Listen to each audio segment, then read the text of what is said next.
Halo guys, ketemu lagi ya sama aku ini Hans Derucci ya. Kali ini kita lagi pantau pertanian tempat observasi kita di Karanganyar, Kabupaten Pekalongan yang dikerjakan oleh Mas Wisnu. Seperti biasa kita rutin untuk pantau-pantau kondisi ya. Setelah sekian lama kita nggak ke sana, ternyata kali ini ada sedikit problem. Ya, apa itu problemnya? Problem kali ini ada di perakaran ternyata. Setelah saya cek pH dan lain sebagainya, indikator-indikator pentingnya ya, indikator kesehatan secara mekanis, saya mendapati fakta bahwa pada polybag tempat media tanamnya itu tanahnya bantat guys.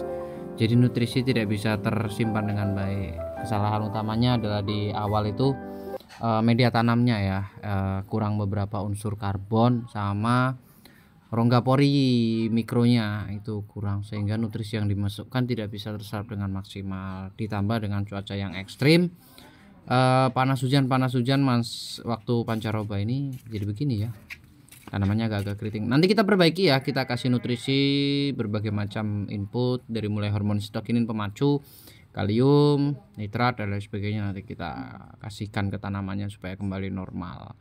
Yang jelas masih bersyukur kali ini tanaman kita nggak fatal ya, belum terlambat, kita bisa tangani dan nggak terlalu keserang virus banget sih. Ini masih termasuk cukup bagus. Hanya media tanamnya emang udah jenuh, ini udah media tanamnya udah bekas melon sebelumnya. Jadi nanti akan dilakukan revitalisasi lagi, didaur ulang ya untuk media tanamnya. Ini sementara kita atasi dulu dengan segala macam teknik mekanisasi Derucci ya, sama unsur-unsur hara nutrisinya nanti kita lengkapi semua. Ini inputnya udah saya cek juga, ini ada ppm-nya cukup tinggi. Ayuan pingin membuat nono tambahan. Iya. Masalahku ya kan pengennya kan ayam nang kampung. Wayahe sore yo cangkruan yo cuma bengi sing ngedit video. Ini curhatan seorang video editing kok. Tapi ora setekoku ukuran hidup ora setek maksudnya. Iki Pak masuk wawancara gue beritaku saya ya. Boleh. Sebelah ini lagi aja. Is dipasi ya Pak mau kameranya. Cukup ta, aman Rene. Aman, ya? Nek masuk aman, nek keluar nggak bisa. Oh iya. Baik Pak, sebelumnya dengan Pak siapa dan dari warga mana Pak? Nah, ya perkenalkan saya Wisnu dari Desa Sidomukti, Kecamatan Karanganyar, Kabupaten Pekalongan. Ceritanya kali ini kita kedatangan wartawan guys, jurnalis dari salah satu koran yang bermarkas di sekitaran Pekalongan ya. Ini nanya-nanya tentang pertanian. Nah, ini kita kasih tahu bahwa saat ini produktivitas tanaman cabai itu sedang turun drastis di masa pancaroba seperti ini. Jadi harga-harga di pasaran, di harga eceran konsumen itu harganya naik. Alasannya seperti berikut ini guys. Mempengaruhi kondisi tanaman, pertumbuhan tanaman, bahkan produksi, khususnya tanaman cabai. Karena tanaman cabai itu kan tanaman yang fase generatifnya panjang. Sekitar 3 bulan baru bisa produksi, bisa panen. Nah, pada masa-masa itu kan banyak sekali kendala. Akhirnya kan mempengaruhi kondisi alam itu, mempengaruhi tanaman baik dari segi hama dan penyakitnya. Jadi kompleks. Terus dari segi produksi, akhirnya kan kalau tanaman itu terserang hama,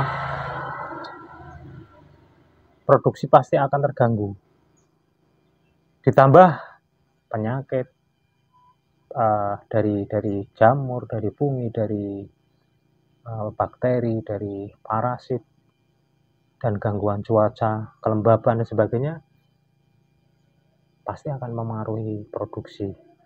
Jadi sulitlah saat ini, khususnya di daerah saya itu banyak sekali kendala. Ini ketinggian berapa sih Pak di sini? Di sini sekitar 50 meter DPL. 50. Iya. 50. Iya. mungkin bisa diceritakan Pak, kalau dalam kondisi yang kondusif, yang situasi yang normal, itu di lahan Bapak itu mungkin bisa menghasilkan berapa atau bagaimana, dan dengan kondisi yang kacau ini jadi berapa Pak? Jadi saat tanaman tumbuh baik, metabolisme tanaman cabai itu optimal, itu paling tidak untuk satu area ya, sekitar 2100-an batang, itu sekali panen itu bisa mencapai 3-5 kintal. Tapi dengan adanya permasalahan yang hadapi itu 90% Apanya? turunnya produksi. Turunnya 90%. Wow. Enggak ada 50 kilo. Bahkan kemarin terakhir itu paling sekitar 25 kilo. Karena memang ya itu gangguan hama, bunga tidak jadi, serangan alat buah tinggi, serangan kutu tinggi. Itu lahannya berapa Pak? Sekitar berapa? Sebenarnya untuk luasan lahan yang saya tanami cabai itu sekitar 5.000 meter persegi. Total Pohonnya? Total tanaman itu sekitar 6 ribuan. Karena dengan jarak tanam yang lebih lebar sih. Kalau dirapatkan lagi ya sebenarnya 10.000 itu mampu. Tapi kemarin karena waktu tanam itu musim penghujan, saya lebarkan jarak tanamnya untuk mengurangi kelembaban, untuk mengurangi antisipasi kendala hama dan penyakitnya. Terus ini Pak, kalau dalam kondisi yang seperti ini, harapannya apa sih Pak petani itu Pak? Paling tidak ya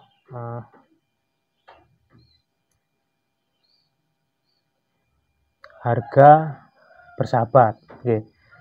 Artinya dengan produksi yang jatuh pun omset itu tidak terlalu timpang jauh.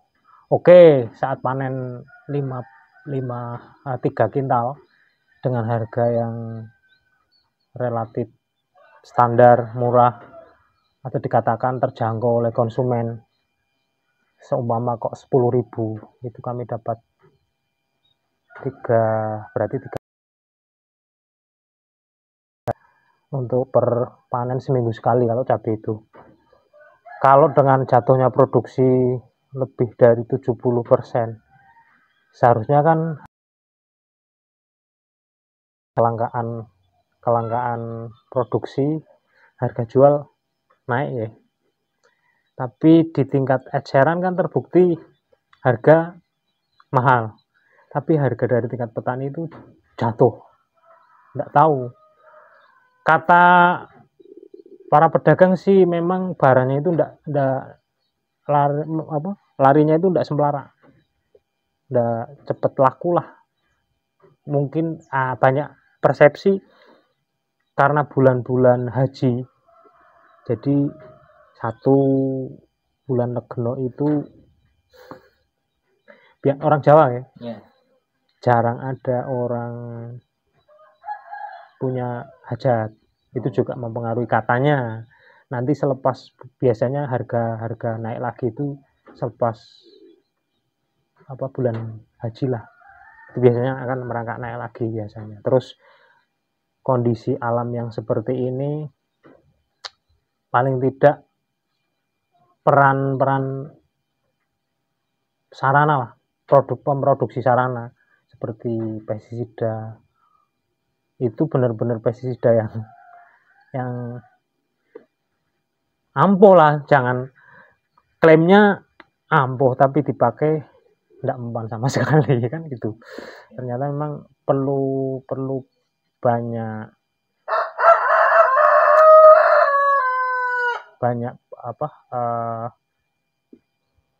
perubahan di sektor sektor itunya, sektor sarananya, sektor hirilnya, terutama di sarana pestisida dan pupuk.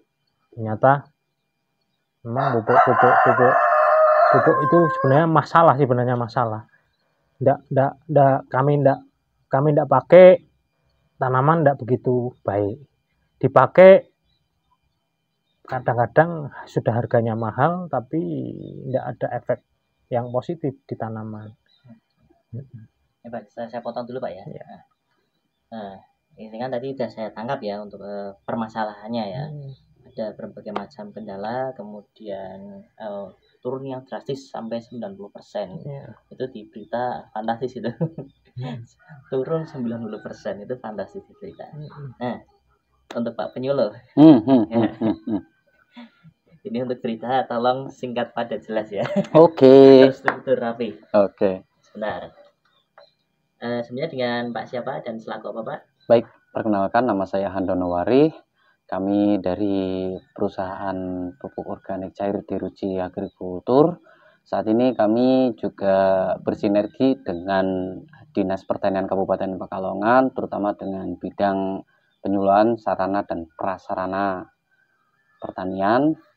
Nah, kami menjadi konsultan teknis untuk Dinas Pertanian Kabupaten Pekalongan. Ya, baik. Terkait ini, permasalahan petani cabai yang sedang dialami saat ini, pendapatnya bagaimana, Pak? Ya, untuk saat ini memang cuaca sedang tidak menentu. Jadi masalah utama penyebabnya adalah ketidakpastian cuaca ya, yang panas berkepanjangan, tiba-tiba turun hujan, dan itu menyebabkan kerentanan tersendiri untuk tanaman cabai. Seperti itu.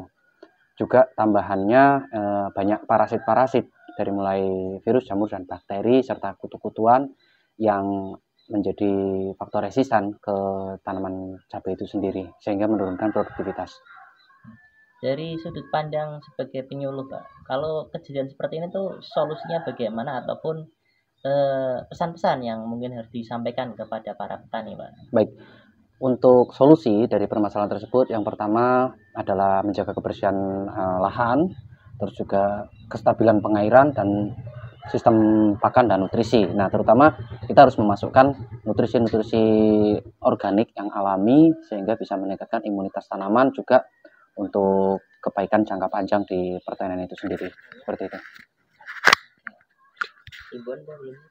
Himbauan?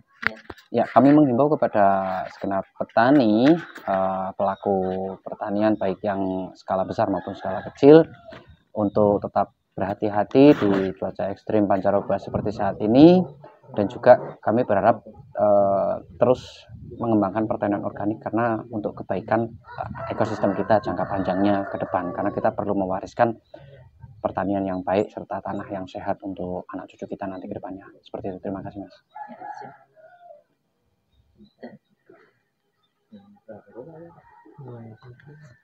Dodol mana? Mau sana foto-foto dong. Oke, tak kirim. Foto no video no, Ya, foto lombok meriang. Nah, itu di situ. Iya, foto-foto lombok-lombok. Nah, halo. Enggak, Om. Sini, Om. Iya, nggak apa-apa. Saya masuk TV, pemirsa. Oh, ini Kak, kayaknya miring-miring ini ya. Nah, benerin dulu kameranya. Oke. Sorry guys.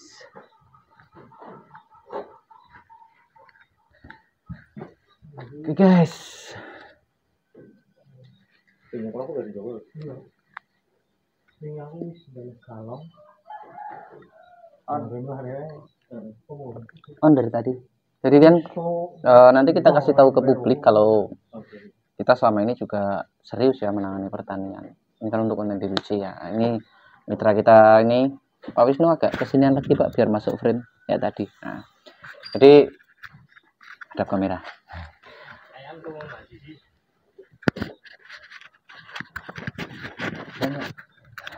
Balik.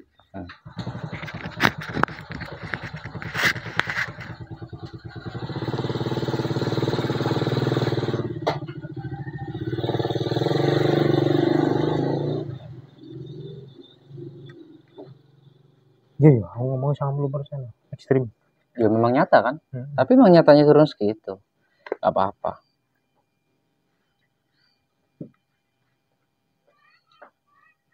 Lanjut. Ya nggak apa-apa, aku nunggu kamu. Konten di Ruci mah santai. Konten cang cincong. Ah ini guys, kita diliput sama koran apa nih? Lingkar Media. Lingkar Media. Ah nanti kita tayang di Lingkar Media. Waduh, ganteng sekali saya tayang di Lingkar ya. Ya. Nanti fotonya ada orangnya apa itu? Aku tadi belum ngambil.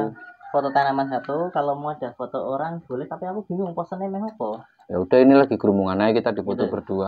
Oke, siap. Lagi baca koran Lingkar gini kan apa? Oke.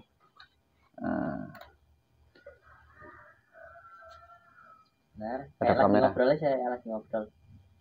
Oh ya, ini koran Lingkar apik mas. Ini harganya juga cukup murah ini ya, jadi bisa dibeli oleh semua orang ya. Ini terima kasih untuk ini masnya. Oh ya, ini Freeport diperpanjang. Udahlah, kita jangan bahas Freeport. Tapi kok ini dari kemarin saya lihat ini ya, koran-koran ini kok jarang banget yang membahas pertanian ya. Maksudnya media kita apa nggak terlalu tertarik dengan dunia pertanian apa gimana ya? Ya. Mas inian mas, kamu nggak masuk frame mas. Gantengmu nggak muncul nanti. Kalau terkait itu aku nggak bisa jawab on record ya. Ada jawabannya ada, cuman saya tidak bisa menjawab itu di dalam tayangan. Oke. Ini Mas siapa namanya mas? Fahri. Mas Fahri ini sebagai apa ini? Datang ke sini sebagai apa mas?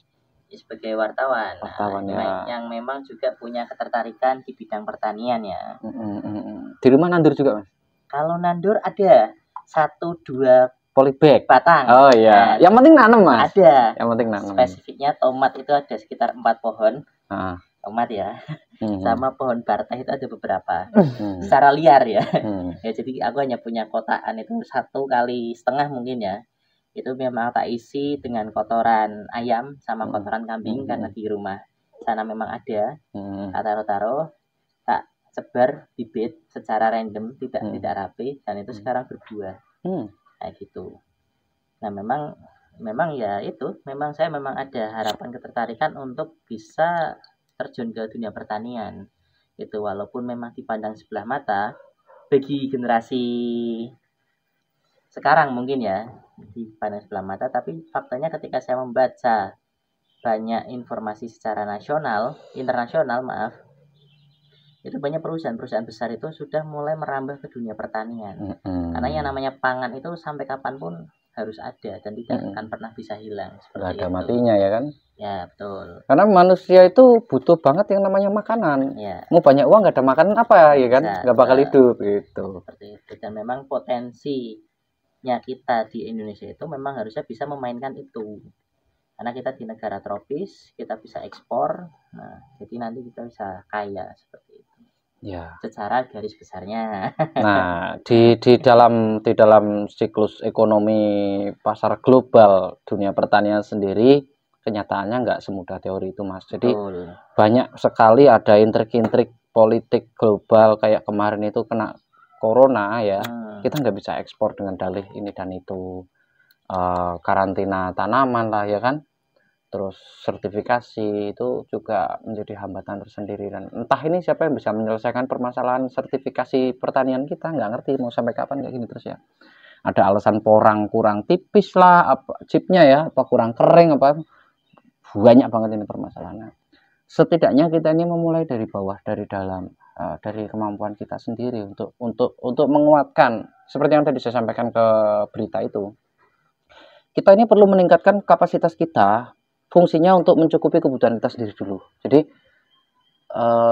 yang penting saat kondisi apapun, terutama saat kondisi krisis kelangkaan pangan seperti saat ini, kita ini nggak kebingungan apa yang mau kita makan, karena kita menanam itu produktif. Nah, masalah besarnya itu kan di produktivitas.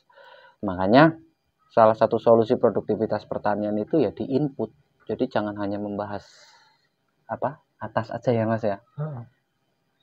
Tumbuhan kelihatan subur ya udah berarti santai, enggak kayak gitu konsep pertanian. Konsep pertanian itu lebih ruwet daripada itu. Ada faktor 50% di atas tanah sama 50% di bawah tanah. Jadi kebanyakan para pemula di bidang pertanian itu terlalu fokus untuk 50% di atas tanah, hanya melihat tampak fisik tanaman saja dan penyakit-penyakit. Tapi banyak di antara mereka itu yang mengabaikan faktor bawah tanah seperti perakaran, media tanam ya, tingkat standar mutunya media tanam, mikrobakteri dan sistem nutrisi. Nah, ini yang jarang dipahami. Sistem nutrisi itu ada mode long term sama short term. Nah, long term itu untuk jangka panjang, sama short term itu jangka pendeknya. Jadi nutrisi itu ada yang perlu diberikan untuk jangka pendek secara kontak instan, harus diserap seketika, dan ada yang harus diberikan untuk cadangan pakan jangka panjang. Mengingat dengan kondisi alam kita yang sangat fluktuatif ya, dari mulai ketinggian 0 mdpl sampai kita ada berapa? Di atas 1000 ya Pekalongan ini. Nah, itu keberagaman itu menjadikan kita harus pintar-pintar mengcustom atau menyesuaikan, mengadaptasikan dengan kondisi lahan. Di situ edukasi yang seperti ini yang saya sendiri sulit menyampaikan. Karena mohon maaf penyampaian pesan-pesan seperti ini memang saya jarang punya waktu, jarang punya momen. Nah, kebetulan Mas Wisnu ini welcome terhadap asupan-asupan nutrisi, pengetahuan baru itu. Jadi saya senang dengan teman-teman petani yang mau belajar, terus open minded, terbuka pikirannya, terus nggak alergi dengan bahasa-bahasa asing, bahasa ilmiah. Yang paling jadi masalah terbesar itu dari petani kita ini sudah merasa cukup tahu, kebanyakan kayak gitu. Jadi ketika ada pengetahuan baru, blocking. Nah, ini dari Mas Fahri sendiri, apa nih, mumpung ketemu sama Mas Wisnu ini, apa nih yang mau ditanyakan secara teknis dan proses produksi ini? Mas Wisnu handal, kalau saya hanya fokus ke sektor nutrisi sama mikrobiologi saja. Monggo, mungkin ada yang mau ditanyakan. Ya, kalau saya gini, Mas Wisnu ya, ini saya bertanya sebagai orang yang non petani gitu ya, bukan orang yang kompeten di bidang pertanian ya, walaupun bapak saya sarjana pertanian tapi tidak mengamalkan itu ya. Kalau bapak mertua memang seorang praktisi petani desa, spesifiknya padi kayak gitu. Nah, tapi ini Pak yang saya ingin tanyakan gitu, alasannya Pak Wisnu kenapa sekarang menekuni bidang pertanian gitu. Mungkin kan itu bisa menjadi salah satu pertimbangan ya para penonton nantinya, kenapa sih ini pertanian itu harus ditekuni, peluangnya apa, seperti itu. Mungkin spesifik yang menarik ya, yang bagian hasil-hasilnya atau bagaimana. Monggo Pak Wisnu. Pertama kali saya dapat informasi tentang dunia pertanian itu ada makola nih, kayak mana jare manusia itu lahir goer, nangis, nangis ternyata lapar. Bayi itu kan AC ya, beri AC. Nah, akhirnya kan waktu itu instruktur saya itu kebetulan basicnya sebenarnya bukan dari pertanian ya. Sekolah saya itu formalnya hanya SMU terus ikut training di yayasan milik Departemen Kebudayaan Jepang, tapi orientasinya memang pertanian. Nah, di situ banyak asupan-asupan dari negeri Sakura itu, karena memang kan para instrukturnya juga jebolan dari sekolah pertanian di Jepang juga. Jadi walaupun Jepang itu negara maju, tapi terkenalnya kan di teknologi itu, teknologi pertanian terutama terkenal mendunia. Ternyata penelitian di pertanian itu dari tidak tahu zaman kapan sampai sekarang Jepang masih terdepan kan. Salah satu yang terdepan. Nah, seusai dari sana kan saya praktekkan untuk kebutuhan sehari-hari lah. Karena memang kan yang usia saya yang sudah lewat masa produktif, ikut pekerja cari pekerjaan yang di perusahaan dan sebagainya, tidak diterima, tanggung lah, hanya lulusan SMU. Hanya saya jadi petani dari tahun 2004. Ternyata memang menarik, karena terutama khususnya untuk tanaman-tanaman palawija yang bisa 1 bulan panen, dan banyak komoditi yang bisa untuk mencukupi kebutuhan sehari-hari. Tidak perlu komoditi yang aneh-aneh, tapi karena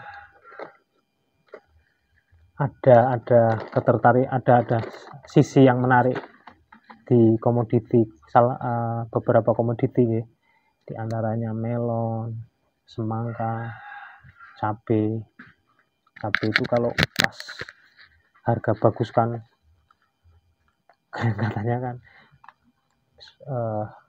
seperti melebihi emas lah. Apalagi melon terkenal buah yang mahal kan. Nah, tapi sebenarnya banyak komoditi yang tidak harus viral seperti cabai, melon. Banyak komoditi yang sebenarnya bisa menguntungkan sih. Beberapa contohnya apa salah satunya? Kacang panjang, timun.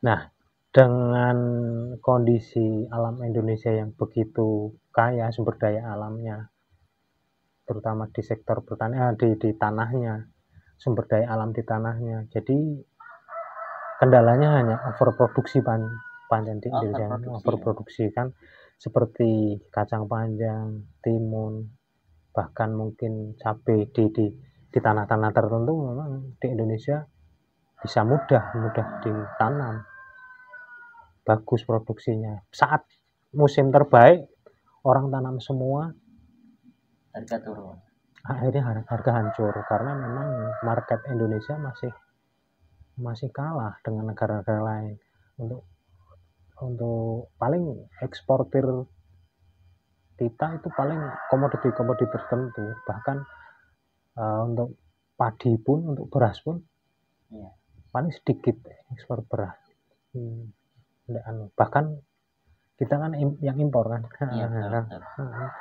Nah, untuk saat ini memang untuk cabai saya lihat sendiri dengan mata kepala sendiri, tidak di Pekalongan tuh, di daerah biasanya yang bagus seperti Boyolali, itu rata-rata kendalanya sama. Bahkan di sana ekstrim sekali. Di sana virus merajalela, virus Gemini merajalela untuk cabai. Tapi alhamdulillah kalau di daerah Pekalongan, khususnya saya itu tanaman belum kena virus, tapi banyak bunga yang tidak jadi. Makanya saya panggil Mas Handono untuk cari solusi lah.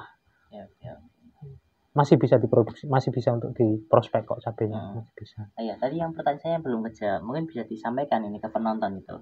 Ini loh enaknya jadi petani, mungkin nanam ini sehari dapat sekian, kalau ini dapat sekian, itu mungkin akan dibandingkan dengan para pemuja, bukan pemuja ya, bahasanya lebih sopan, orang-orang yang masih mindsetnya masih terblok, dapat uang itu harus kerja, dalam artian harus kerja ikut orang atau karyawan seperti itu. Oke. Komoditi pertanian yang sebenarnya bisa untuk rekomendasi para penerus generasi muda. Apalagi sekarang zaman medsos dan sebagainya, informasi mudah kalau kita bisa produksi sendiri, punya brand sendiri, market sendiri, tidak harus tengkulak, pedagang, kita bisa jual sendiri. Seperti banyaklah yang sekarang main online shop. Ada beberapa teman yang dia jadi petani, tapi petani tanaman hias, tanaman sekulen. bahkan sayuran dia punya toko sendiri, sayurnya di packing, terus Iya. dia lewat online shop live setiap hari. Oh iya, aku nonton itu. Nyatanya omsetnya per hari itu bahkan bisa sampai 1 juta bahkan Iya. lebih untuk sayuran. Iya. Kalau untuk tanaman-tanaman hias memang mudah perawatan, tidak ribet, tapi nilai jualnya luar biasa, tidak banyak resiko, harga juga tidak fluktuatif. Tapi kalau mau main yang bisa setiap hari dapat uang ya sayur-sayuran seperti kangkung. Iya. Kebutuhan kangkung sebenarnya masih kurang-kurang sih sebenarnya. Kalau di Pekalongan tuh Iya. banyak sayuran yang dari luar Pekalongan sih sebenarnya. Tuan sayur semacam kangkung, kacang panjang, itu saya lihat di pasar itu banyak barang dari luar lah. Iya, iya. Mereka juga butuh menjual barang,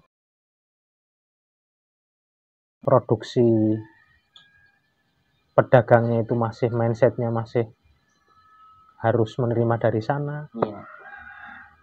Lika-liku, cuman kalau pas dari luar tidak ada barang, baru cari. Harga pun barang tidak begitu bagus pun diminta. Terus harga juga tinggi. Enak sebenarnya. Ada sih sebenarnya sela-sela waktu. Kan seperti kacang. Kalau dolar kota itu paling per 3 hari masuk ke Pekalongan. Kita pas barang dari mereka tidak masuk, kita masuk. Enak sih. Seperti saya ini kacang panjang. Triknya kalau dari Semarang itu armadanya tidak masuk, saya masuk. Jadi harga stabil. Untuk saat ini memang tahun-tahun ini kacang panjang bagus karena menurut saya karena petani-petani itu banyak yang kena virus Gemini, tapi alhamdulillah di sini kacang yang saya tanam tidak kena Gemini. Jadi enak. Nah, cuman apa ya? Kelemahan saya pribadi itu saya belum punya market yang pas wong iki tak cekel cukup ngono aku wae yang pelanggan setia gitu ya. Belum ada. Jadi mungkin ya karena memang belum bisa produksi secara kontinu mungkin ya. Jadi mereka masih bakul lagi masih ragu-ragu. Kalau boleh tahu, ini kacang panjang itu kalau harga wajar itu berapa sih, per kilo atau per ikat atau per apa? Per kilo sih. Sekarang lazimnya per kilo. Tapi di packing ikat, tetap diikat tapi ditimbang per kilo. Untuk kacang panjang dengan harga 2.000 sebenarnya sudah ada untung sih sebenarnya. Saat ini bagus ya harganya. 6.500 sampai 7.000. Saat ini. Oh, oke. Berarti tapi tadi bilang kalau 2.000 pun udah bagus. Udah untung. Oke. Kemarin malah pas waktu puasa terus hari raya 8.000 ya. 8.000.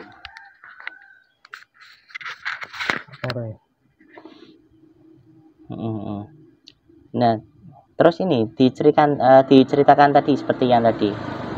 Ini di berapa pohon yang jenengan punya, kemudian dalam istilahnya sekali panen atau sekali jual itu dapat uang berapa gitu. Untuk yang masih produksi ini kan jumlah tanamannya sekitar 700-an. 700 pohon. Satu titik itu ada 2 berarti kan 1.400 Satu polybag ada 2 pohon. pohon. Berarti totalnya ada 1.400 pohon. 1.400 pohon. Setiap hari petik, sekali petik itu dapat yang paling sedikit itu sekitar 17 kilo. 17 kilo. 17 kilo kali harga sekarang antara 5.000 sampai 6.500. Bentar, tak hitung langsung aja.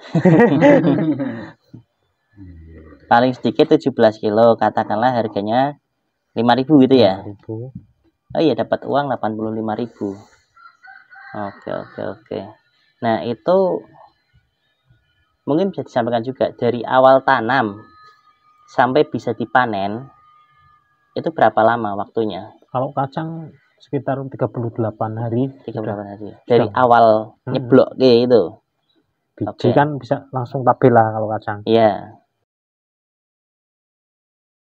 Nah, itu dari 38 hari itu sampai dia berhenti produksi berapa lama?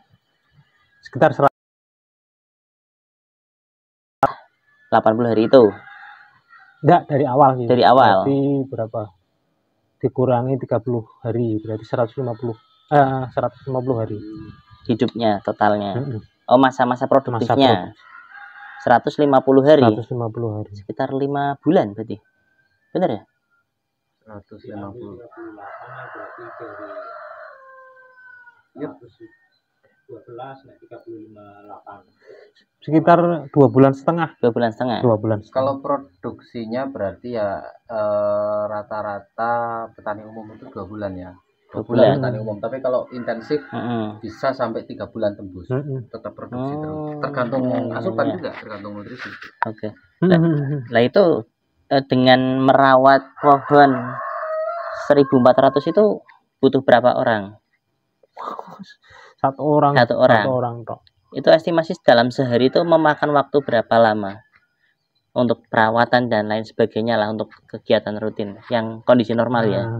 Nah kan tergantung teknis ya. Yeah. Sekarang kan ada bahasa smart farming. Oke. Yang pakai air netes itu ya. Pemupukannya bisa lewat itu. Jadi lebih sedikit tenaga. Kalau konvensional memang perbandingannya untuk 1.000 pohon itu operasionalnya paling tidak 3 orang lah idealnya. Tapi kalau pakai smart farming 1 orang pun cukup sih 1.000. Itu sehari berapa jam untuk ya umum jam kerja pagi sampai sore lah. Kayak ngantor biasa ya. Ngantor biasa. Oke, nah itu kan ini loh, bagi saya pribadi ya yang bukan seorang praktisi itu kan tidak pernah terbayang dengan hanya menanam kacang panjang yang mungkin kayak sayuran murah gitu ya. Bukan tanaman yang mahal toh. Konotasi awam itu mikirnya kacang panjang apa sih gitu. Murah, iya, itu kan sayur-sayur biasa gitu, nggak ada istimewanya toh gitu kan. Mudah ditemukan dan sebagainya. Ternyata dengan punya sekian pohon tadi bisa menghasilkan uang segitu. Itu kalau dikali 30 ya, kalau dikali 30 itu sudah sama dengan UMR Kabupaten Pekalongan. Nah, artinya apa? Artinya kalau ada banyak pengangguran, nah mungkin akan pertanian ini bisa jadi solusi bagi gitu. Nah kan karena kita tidak ada edukasi seperti itu. Kalaupun hanya menanam, hanya teknis menanam. Ya, tidak ada kelanjutannya, pemasarannya, manajemennya gitu kan, termasuk juga koperasi yang dalam arti koperasi sesungguhnya ya, koperasi yang di awal-awal itu kan yang maknanya benar dari rakyat, oleh rakyat, untuk rakyat lah, itu dari masyarakat seperti itu kan bisa gitu loh. Misalnya dalam satu desa ada sekian petani, guyup dikelola oleh koperasi atau BUMDes. Nah itu kan harga bisa diatur. Nah, katakanlah misalnya ini hanya imajinasi saya. Dalam sebuah desa yang memang banyak petaninya, untuk menjaga harga itu memang harus ada yang namanya koperasi atau ya mungkin bisa dalam bentuk BUMDes gitu ya.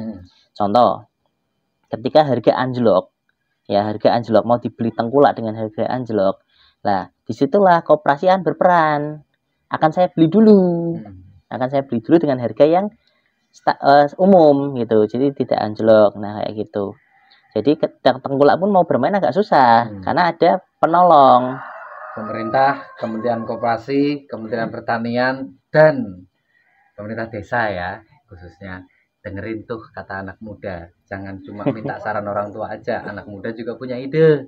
Tapi ya kalau nggak dipakai nggak apa-apa ya. Ya, nah itu kan seperti itu. Kenapa? Karena saya bisa merasa seperti itu karena saya sering dengar bapak mertua saya ketika harga panen itu tengkulak bisa seenaknya sendiri seperti itu ya. Kenapa petaninya mau ya? Karena mereka nggak punya pilihan lain. Kalau nggak dijual ke pihak ini, siapa lagi yang mau beli gitu kan, seperti itu.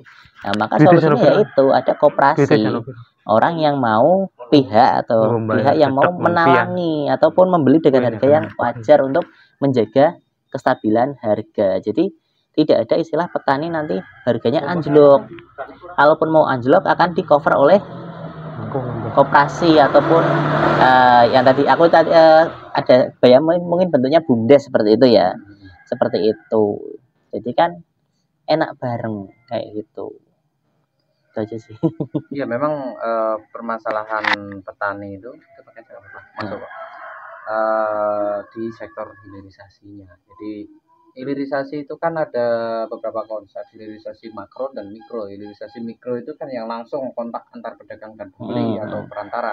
Nah, hilirisasi makro itu yang terkait dengan sistem, seperti komoditas-komoditas yang mahal, komoditas yang berjumlah besar, makro gitu ya, kayak rempah-rempah gitu.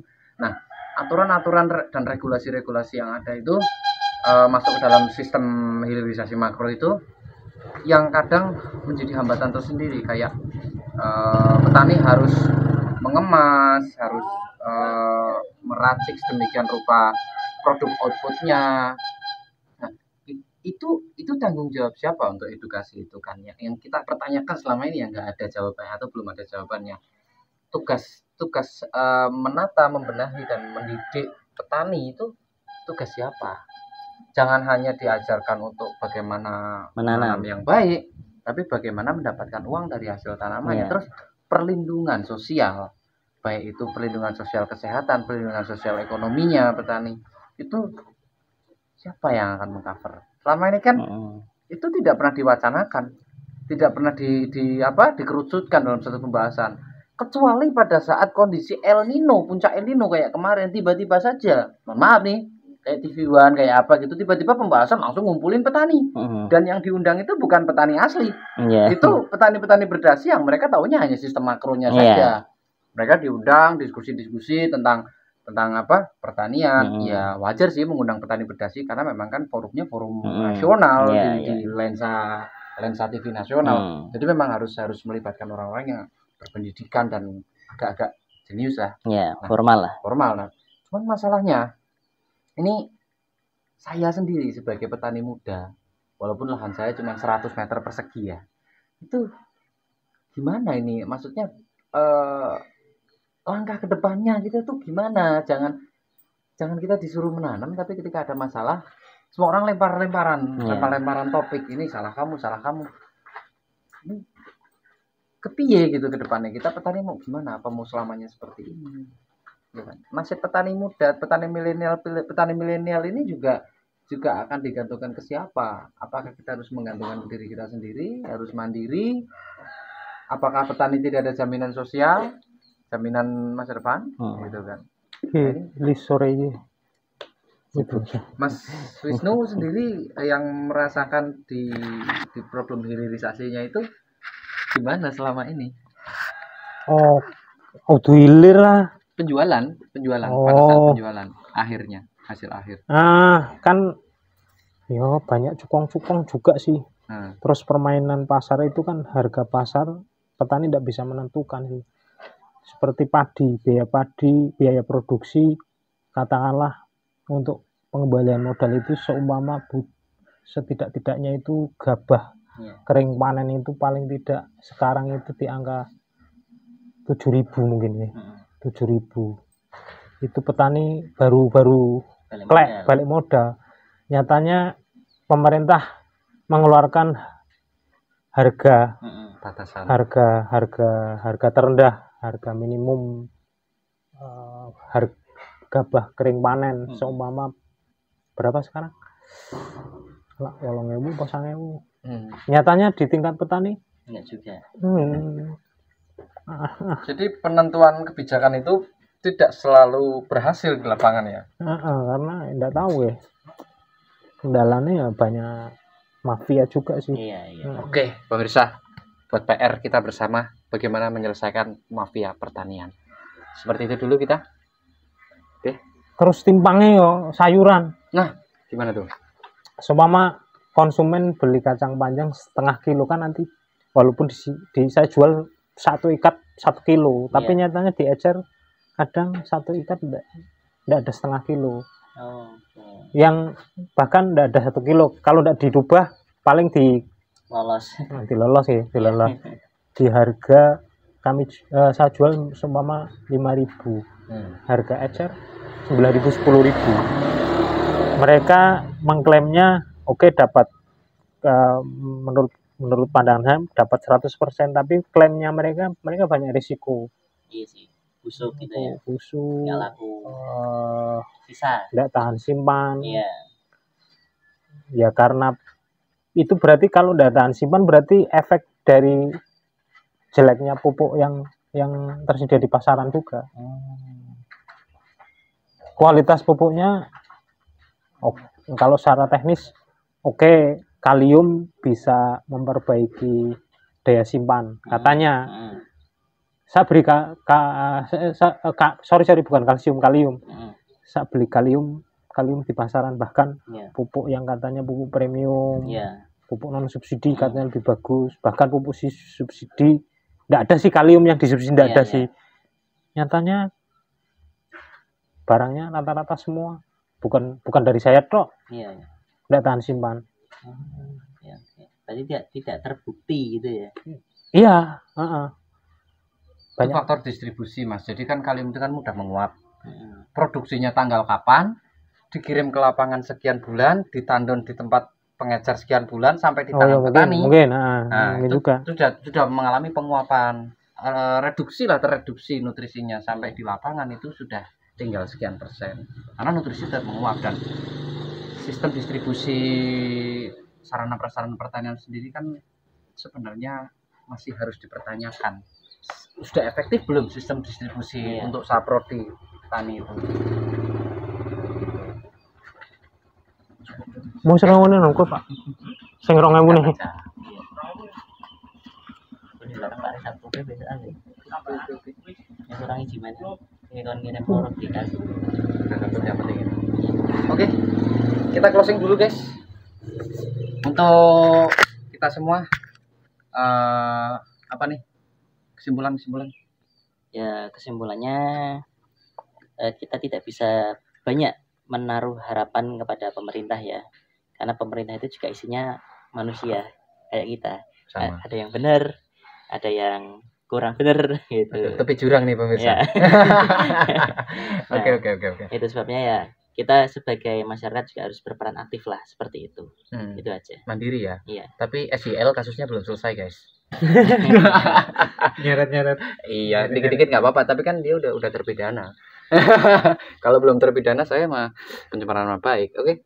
Menurut Mas Wisnu, saran masukan, kesimpulan? Iya, kalau berbicara tentang tanaman, pertanian, produksi tanaman, orang nontek ya, tidak ada habisnya. Tapi menarik sebenarnya menurut saya. Ya. Nyatanya aku suruh tanduran ya. Tuh, dengerin pemirsa, bertani itu asik, dan bertani itu aku iso urip ting tanduran. Saya bisa hidup dari pertanian. Itu, oke. Jangan kemana-mana, tetap ikuti channel Dirji Explore. Kita explore tentang dunia pertanian. Salam pertanian organik. Semangat.